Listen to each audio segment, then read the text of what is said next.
ಓಂ ನಮಃ ಶಿವಾಯ. ಬತ್ತೇಶ್ವರ ಸ್ವಾಮಿಗೆ ನಮಸ್ಕಾರ. ಮನೆ ದೇವಸ್ಥಾನಕ್ಕೆ ಹೋಗೋಕ್ಕೆ ಟೈಮ್ ಇಲ್ಲ ಅಂತೀರಾ? ಆದರೆ ವಾರಕ್ಕೆ ಒಂದು ಸರಿ ಆದ್ರೂ ಹೋಗಿ ಬನ್ನಿ, 5 ಲಾಭ ಸಿಗುತ್ತೆ. ಮೊದಲನೆಯದಾಗಿ ಮಾನಸಿಕ ನೆಮ್ಮದಿ ಆಗುತ್ತೆ, ಸ್ಟ್ರೆಸ್ಸು ಕಡಿಮೆ ಆಗುತ್ತೆ. ಸೋಮವಾರ ಬೆಳಗ್ಗೆ ದೇವಸ್ಥಾನದ ಗುಡಿಗೆ ಭೇಟಿ ಕೊಟ್ಟಾಗ ಮಾನಸಿಕವಾಗಿ ನೆಮ್ಮದಿ ಸಿಗುತ್ತೆ. ಮತ್ತು ಆ ಗಂಟೆ, ಆ ಶಬ್ದ, ನಾದ ಮತ್ತು ಆ ಸುವಾಸನೆಯಿಂದ ಪರಿಮಳಯುಕ್ತ ಆ ಹೂವಿನಿಂದ ಮನಸ್ಸಿಗೆ ಪ್ರಶಾಂತತ ವಾತಾವರಣ ಸಿಕ್ಕಿ ಎಲ್ಲ ಮರೆತು ಹೋಗುತ್ತೆ. ಎರಡನೇದಾಗಿ ಫ್ಯಾಮಿಲಿ ಬಾಂಡಿಂಗು ಜಾಸ್ತಿ ಆಗುತ್ತೆ. ಗಂಡ ಹೆಂಡತಿ ಜಗಳ ಆಡಿದ್ರು ಸ್ವಾಮಿ ಮುಂದೆ ಇಬ್ಬರು ಕೈ ಮುಗಿದು ನಿಂತಾಗ ಈಗೋ ಕಡಿಮೆ ಆಗುತ್ತೆ. ಸ್ವಾಮಿ ಮುಂದೆ ಸುಳ್ಳು ಹೇಳ್ಬಾರ್ದು ಅನ್ನೋ ಮಕ್ಕಳಿಗೆ ಸಂಸ್ಕಾರ ಕಲಿಸೋಕ್ಕೆ ಬೆಸ್ಟ್ ಜಾಗ ಅಂದರೆ ದೇವಸ್ಥಾನ ಕಣ್ರಿ. ಮೂರನೇದಾಗಿ ನೆಗೆಟಿವ್ ಎನರ್ಜಿ ಕಡಿಮೆ ಆಗುತ್ತೆ. ಅಂದರೆ ದೃಷ್ಟಿ ದೋಷ ಮತ್ತು ಮನೇಲಿ ಏನೋ ಕೆಟ್ಟದ್ದು ನಡೀತಾ ಇದ್ದರೆ, ಮನೇಲಿ ಮಗು ಅಳ್ತಾ ಇದ್ದರೆ, ಕೆಲಸ ಏನೋ ಆಗ್ತಿಲ್ಲ ಅಂದರೆ ಹಿರಿಯರು ಹೇಳ್ತಾರೆ ಫಸ್ಟು ದೇವಸ್ಥಾನಕ್ಕೆ ಹೋಗಿ ದೇವ್ರ ಭಂಡಾರ ತಗೊಬಂದು ಇಟ್ಕೋ ಅಂತ. ಮನೇಲಿ ಜಗಳ, ಮಾನಸಿಕ ಕಿರಿಕಿರಿ, ಹಿಂಸೆ ಎಲ್ಲ ಹೋದರೆ ದೇವ್ರ ಭಕ್ತಿಯಿಂದ ವಿಭೂತಿ ಇಟ್ಕೊಂಡ್ರೆ ಮಾನಸಿಕವಾಗಿ ನೆಮ್ಮದಿ ಸಿಗುತ್ತೆ ರೀ.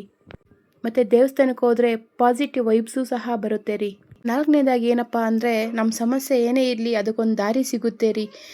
ಸಾಲ, ಮಕ್ಕಳು ವಿದ್ಯಾಭ್ಯಾಸ, ಟೆನ್ಷನ್ನು, ಮೊದಲು ಕೆಲಸ ಮಾಡಲ್ಲ ಅಂತ ಒಂದೇ ಕಡೆ ಕುತ್ಕೊಂಡು ಯೋಚನೆ ಮಾಡ್ಕೊಂಡಿದ್ರೆ ಆಗಲ್ಲಿರಿ. ಮುಂದೆ ಹೋಗಿ ದೇವ್ರ ಹತ್ರ ಒಂದು 10 ನಿಮಿಷ ಕಣ್ಮುಚ್ಕೊಂಡು, ದೇವರೇ ಏನಪ್ಪ ಹೆಂಗೆ ಮಾಡಿದ್ರೆ ಹೆಂಗಪ್ಪ ಅಂತ ಒಂದು 10 ನಿಮಿಷ ಕಣ್ಮುಚ್ಚಿ ಶ್ರದ್ಧೆಯಿಂದ ಕೇಳ್ರಿ. ಹೊಸ ಐಡಿಯಾ ಹೊಳೆಯುತ್ತೆ. ದೇವರು ನಿಮ್ಮ ಹಿಂದೆ ನಿಂತು ಧೈರ್ಯ ಬುದ್ಧಿ ಕೊಡ್ತಾನೆ ರೀ. ಐದನೇದಾಗಿ ಏನಂತಾರೆ, ಪುಣ್ಯ ಸಿಗುತ್ತೆ. ನೆಕ್ಸ್ಟ್ ಜನ್ರೇಷನ್ಗೆ ದಾರಿ ಕೊಡುತ್ತೆ ರೀ. ನಾವು ಇವತ್ತು ಗುಡಿಗೆ ದೇವಸ್ಥಾನಕ್ಕೆಲ್ಲ ಹೋಗ್ತಾ ಇದ್ರೆ ನಮ್ಮ ಮಕ್ಕಳು ಅದನ್ನೇ ಬೆಳೆಸ್ಕೊಂಡು ಹೋಗ್ತಾರೆ. ನಾಳೆ ನಾವು ಮಕ್ಕಳಾದಮೇಲೆ ಹೋಗಬೇಕು, ಸಂಸ್ಕೃತಿ ಬೆಳೆಯುತ್ತೆ. ಕಷ್ಟ ಬಂದಾಗ ದೇವರಿದ್ದಾನೆ ಅನ್ನೋ ನಂಬಿಕೆ ಕೂಡ ಅವ್ರ ಲೈಫಲ್ಲಿ ದೊಡ್ಡ ಆಸ್ತಿ ಆಗುತ್ತೆ ರೀ. ದೇವಸ್ಥಾನಕ್ಕೆ ಹೋದರೆ ಒಂದು ಮಾನಸಿಕವಾಗಿ ನೆಮ್ಮದಿ ಸಿಗುತ್ತೆ ರೀ. ಅದಕ್ಕಾದರೂ ವಾರಕ್ಕೊಂದ್ಸಲಿನೋ ಇಲ್ಲ ಯಾವಾಗಲಾದರೂ ನಿಮ್ಗೆ ಸಮಯ ಬಂದಾಗ ಒಂದ್ಸಲಿ ದೇವಸ್ಥಾನಕ್ಕೆ ಹೋಗ್ಬಿಟ್ಟು ನಮಸ್ಕಾರ ಹಾಕ್ಕೊಂಡು ಬನ್ನಿರಿ. ನೀವೇನು ದುಡ್ಡು ಕೊಡಬೇಡ್ರಿ, ಮನಸ್ಸು ಕೊಡ್ರಿ. ಖಾಲಿ ಕೈಲಿ ದೇವರಂತೂ ನಿಮ್ಮನ್ನು ಹಾಗೆ ಕಳಿಸಲ್ಲ. ನಿಮಗೇನೋ ಒಂದು ಪಾಸಿಟಿವ್ ವೈಬ್ ಅನ್ನೋದು ನಿಮ್ಮ ಮನಸ್ಸಲ್ಲೇ ಮೂಡುತ್ತೆ.